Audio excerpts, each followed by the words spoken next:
What's up everybody, I'm Seth Fowler and today I'm giving you guys my official review of the Air Jordan 1 Bred toe.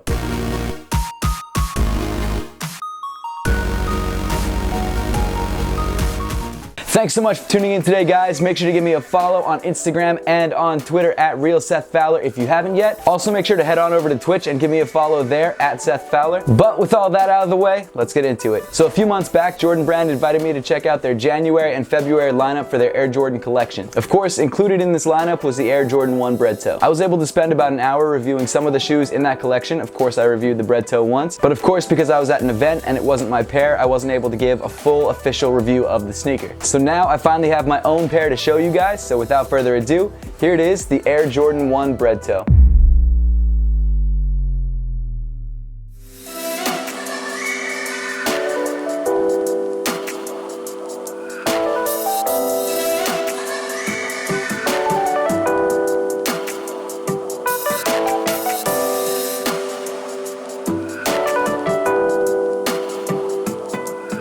As I'm sure you already know, this shoe bears a striking resemblance to the black toe ones. The most noticeable difference between the two shoes is obviously the red panel on the toe. But believe me when I say there are a couple other differences that really separate this shoe from the black toe. So jumping right into the upper, the toe, as I mentioned before, is covered in this red tumbled leather. The red is definitely a similar shade to what you find on the Bred ones and the black toe ones, except this time around it has more of a matte finish. The leather on the toe is tumbled and it is relatively soft, but it's definitely not as soft as some leathers that you find on other Air Jordan 1s like the shattered backboards and the Bred ones. The quality isn't bad though, it's definitely better than the black toe ones. Running around the outside of the toe, you've got a black leather panel that isn't tumbled. That same black leather is used on this midfoot panel and on the lace eyelets. It's not bad leather, it's just not exceptional. The midfoot of the shoe is covered in this sort of off-white or light cream leather. This leather is also tumbled, but I don't think it's as soft as the leather on the toe, and it's definitely nowhere near to shattered backboard quality. I don't know why everyone, including myself, uses the shattered backboards as sort of an example of quality, but I would say this midfoot panel has about as much flexibility as the black panels on the shoe, except for the fact that it's tumbled. Landing right in the center of the midfoot panel, you've got a black Nike swoosh. Moving up the shoe over the top of the black tongue, you've got these black flat laces. This is the color of laces that comes in the shoe, but there's also a pair of red laces if you want to switch it out. I'm going to keep it black though because I think it looks good. At the top of the tongue, you've got this black tag with Nike Air written in red. Inside the shoe, you've got your standard Air Jordan 1 mesh sock liner. Nothing different, nothing out of the ordinary. This time around, the insole of the shoe is black with the Nike Air branding in deep red. As for fit, the Air Jordan 1 seems to fit me true to size, and that's what I suggest for you guys. But honestly, this shoe fits me just like all my other Air Jordan 1s, so if you have a pair of Air Jordan 1s, just go the same size that you already go. However, if you don't have a pair of AJ 1s before you buy this shoe, make sure to try one on to make sure the sizing is right for you. Moving back on the shoe, the white midfoot panel and the Nike swoosh extend all the way to the heel of the sneaker. As with every other Air Jordan 1, you've got two leather panels on the top and on the bottom, of course both in red. The upper panel is a little bit more plush and more tumbled, whereas the bottom panel is a little bit stiffer and more stretched. Of course, you've got your Air Jordan Wings logo in gloss black. Moving down the sneaker, you get to your standard Air Jordan 1 midsole in white, and then rounding off the shoe, you've got the outsole in matching red. Overall, the Air Jordan 1 Bred toe isn't really that different from any other Air Jordan 1,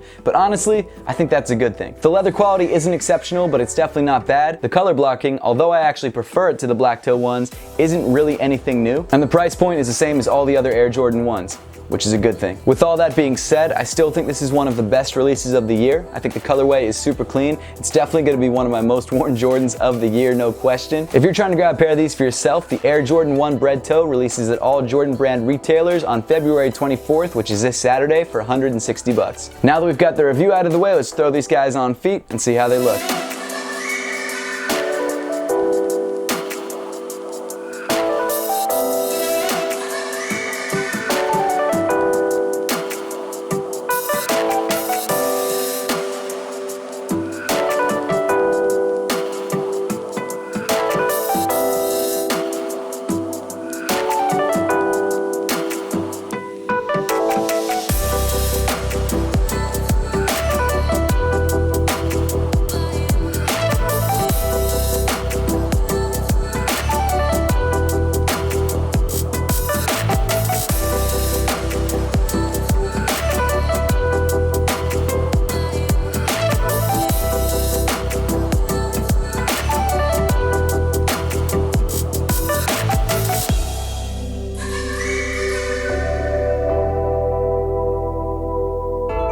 Make sure to leave a comment in the comment section down below letting me know what you think of the Bred toe 1s and if you're planning to grab yourself a pair on Saturday. And as always guys, thank you so much for watching. Please make sure to give this video a big thumbs up if you liked it. Subscribe to me, Seth Fowler, if you want to see more content just like this, and follow me on all other forms of social media. The links will be in the description below.